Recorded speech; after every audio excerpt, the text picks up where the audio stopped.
We're looking at the state of South Africa's democracy with a man who's been on the front lines for 2 decades. And what about life after elections? Tselane has now left the Electoral Commission of South Africa, the IEC. He began as a commissioner. He became the vice chair. He's been there since 2011. Tselane joining us in studio. Great to have you with us. Thank you very much for having me here. So you have been through, if my facts are correct, 8 general elections, hundreds of by-elections. How does it feel to be a record breaker? It feels great, but like I said to someone who was interviewing me, for me this has been really a continuation of my commitment to the struggle for justice in our country. I started at a very tender age of 22, when I was expelled from a university in terms of Internal Security Act by the then Bophuthatswana government. I came to Wits University in 1986, and then after a year I was arrested and spent almost 11 months in prison. I wrote my examinations in prison. So when I was given a responsibility and a platform to be part of the Electoral Commission, I knew that this was part of what I had actually always fought for, and that it was an opportunity for me to make sure that the vote does count, because the elections are not really about the political parties. They're about the will of the people. Political parties are only there to give expression to the will of the people. Well, I feel like we live in a very free, democratic country. There still is vote buying going on, still little issues. But you've seen it close up. What is the state of our democracy? There are challenges. And then these challenges, I think they've got to be dealt with. The situation must obviously be arrested before it gets out of hand. You have a situation where there are pockets of instability in certain parts of our country. And as you have correctly indicated, there is also what is referred to as undue influence in our politics. Of course, we've got to be vigilant and make sure that those kind of things do not begin to get out of hand. I was in Nigeria, in the state of Ekiti, observing the elections there, and I was really appalled to see what was actually going on there.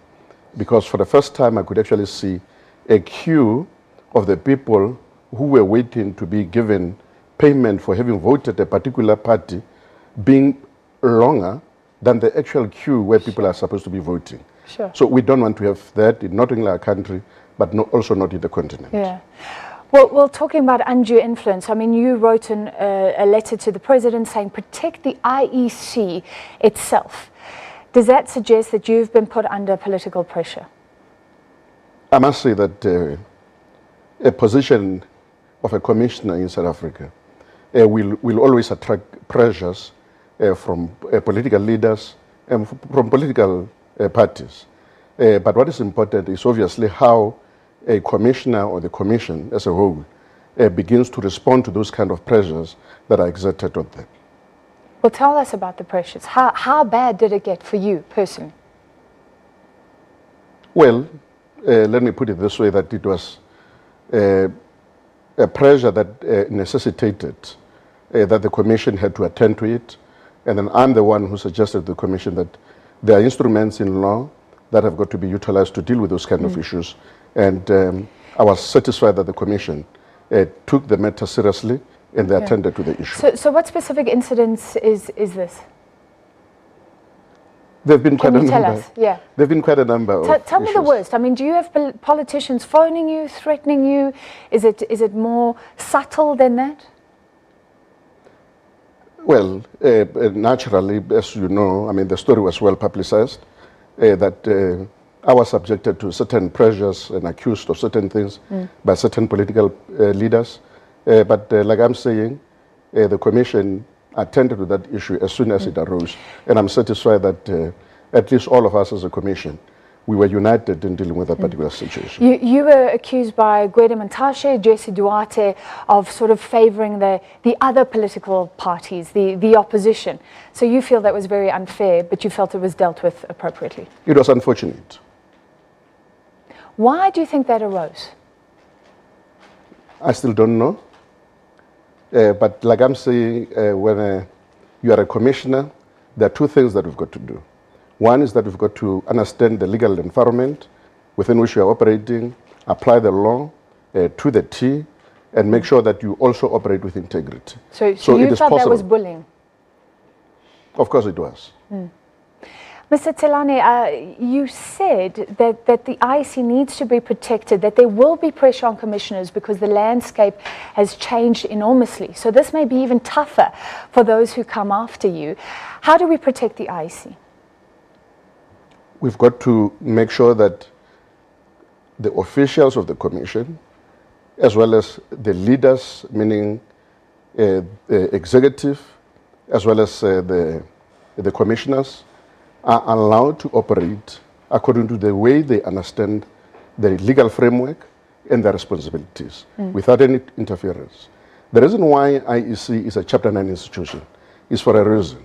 It is because it is an institution that is independent and that is there to protect our democracy. And it is important that everybody understands its role and its responsibility. So you've said that there are challenges, but how should we feel about the IEC from your perspective going into 2019? Can we be confident at least? Look, we have over the years developed and created a pool of electoral expertise, and I believe that this electoral expertise will be able to carry the elections through.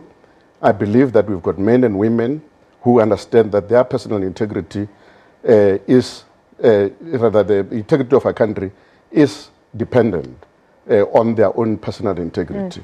So they will do everything to protect this democracy.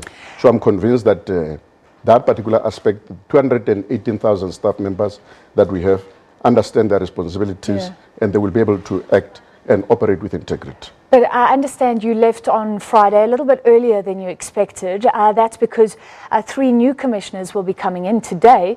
But concerns have been raised. Are they experienced enough? Is the team experienced to go into 2019? Like I said, even those who are inexperienced, they will learn.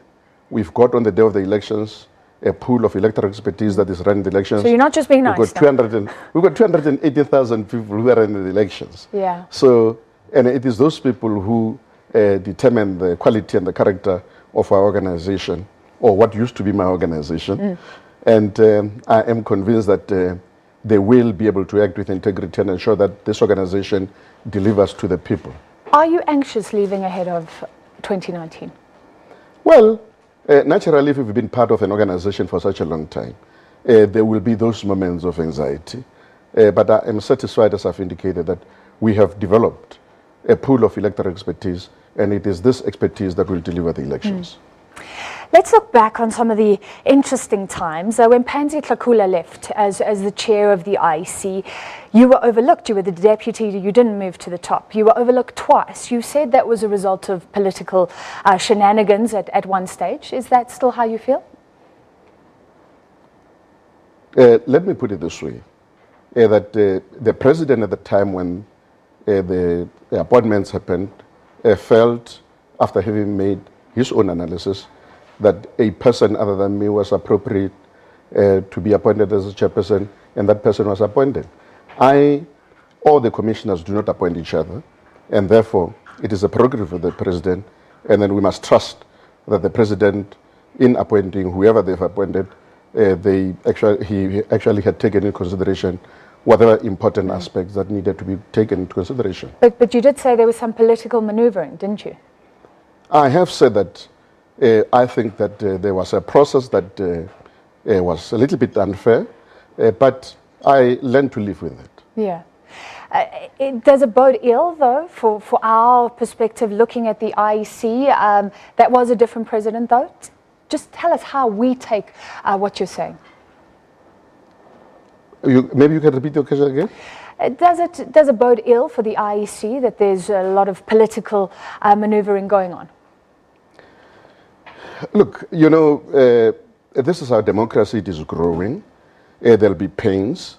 And from time to time, there'll be a particular way that the law is applied, which have got to be dealt with. And the reason why I had to say what I said is because in one of the interviews on a radio station, a certain leader said that the reason why I was complaining about certain things is because they, as a party, had not appointed me, into a particular position. My understanding was that always a commissioner and the chairperson of the commission is appointed by the president and not by the political party in terms of Section 8 of the Electoral Commission Act. All right, let's move on. Pansy Tlakula left, and at that time there was a lot of pressure on the IEC, a botched lease deal. She tried to fight it, clear her name. Looking back, do you think, what were the ramifications of that? It created a bit of discord, as you know, within the organization. We had to manage the perception that the organization could not be trusted due to the fact that there were certain things that had happened during that period. And then it was a difficult period for the organization to try to bring the organization together, to make everybody believe in one ideal and making sure that we are able to deliver the elections, particularly in 2014. It was a very difficult period for the organization. All right, so you've come through so many elections. You've just left. We're 3 days into. Is it retirement? What does life hold after elections? No, it is not retirement. I was actually in Lesotho now with the Annual General Council of Electoral Commissions Forum of SADC countries. And when I received an award for being the longest serving commissioner in the region, the chairperson of the Electoral Commission of Tanzania said there is no way that a young man like me can actually be going on retirement, and he did not understand why at my age I could actually be the longest serving commissioner in the SADC region. But naturally, because I joined the organization at a very early age, this is what it has led to, and then I've decided to establish my own organization, which is going to be focusing on elections not only in South Africa, but throughout the continent. I call it IMSA, or Institute of Election Management Services in Africa. But also I've been appointed as a senior advisor of Association of World Election Management Bodies with our head office in Korea. So I continue to serve in the executive of that committee in my personal capacity, and I'll continue to play a role at an international level. All right, congratulations. So hopefully we'll be chatting to you in future. That was Terry Tselane, outgoing vice chair of the IEC, saying that we can be confident going into 2019 at the state of the IEC, but there are challenges and it must be protected from political interference.